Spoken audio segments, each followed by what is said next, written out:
25 करोड़ लोग गरीबी रेखा से बाहर निकले हैं।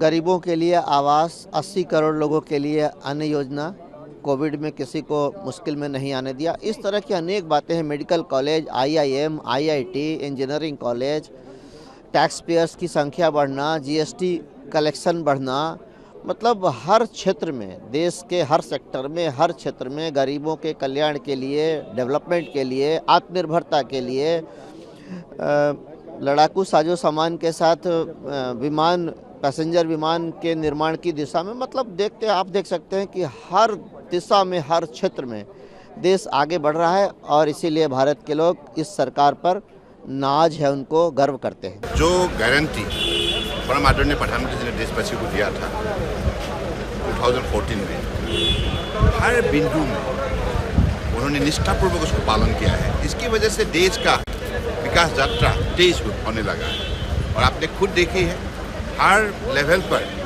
जो डेवलपमेंट हुई है, जो परिवर्तन हुई है। और सबसे बड़ी बात है 25 करोड़ लोगों को वो गरीबी से उनको मुक्त किया।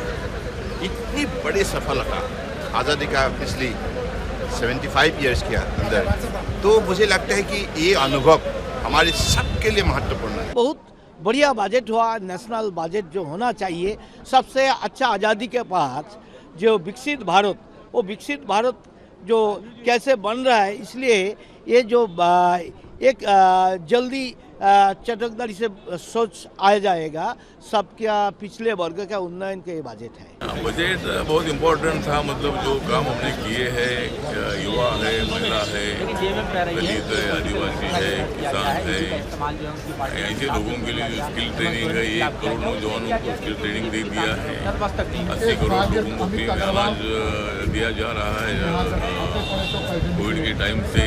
और बहुत सारा जो हमारी सरकार का कार्यक्रम है विकास का, वो निर्मला सीतारमण जी ने देश के सामने रखा और आगे भी हमारी सरकार आएगी तो हम देश को विकास की दिशा में आगे बढ़ाएंगे।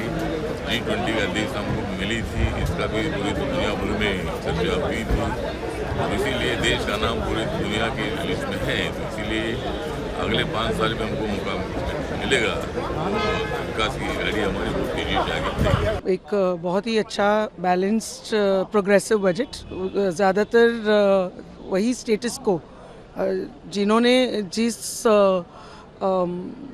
एक्शंस ने आज तक जो परिणाम दिए हैं, उसी परिणामों को मेंटेन करते हुए, उसी को एक बूस्ट देते हुए आज का बजट रहा।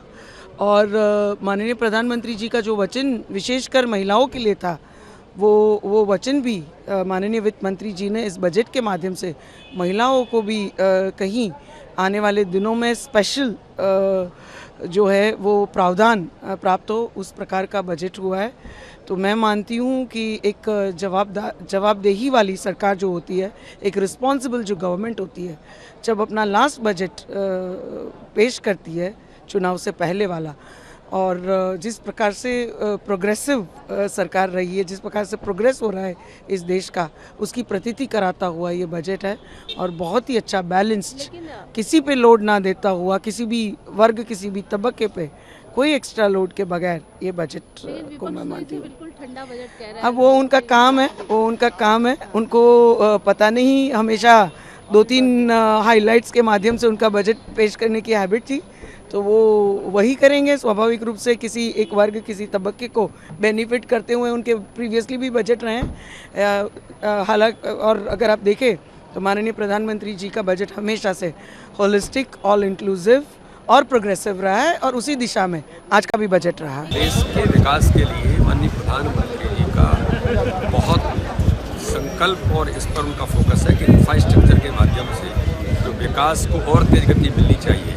इसमें माननीय प्रधानमंत्री जी के विजन के साथ इंफ्रास्ट्रक्चर को और बढ़ा करके भारत के डेवलपमेंट में महत्वपूर्ण भूमिका ये बजट निभाएगी। देखिए, निश्चित रूप से माननीय प्रधानमंत्री जी ने देश में एक नई परिभाषा, एक नई किस्म की राजनीति की शुरुआत की। जो जात की राजनीति करते हैं, क्षेत्र की राजनीति करते हैं, संप्रदाय की राजनीति करते हैं, उनको करारा जवाब है। देश के इन 4 जातियों, जिसको प्रधानमंत्री जी ने कहा है, बिना उनके उत्थान, कल्याण और विकास के इस देश का विकास नहीं हो सकता।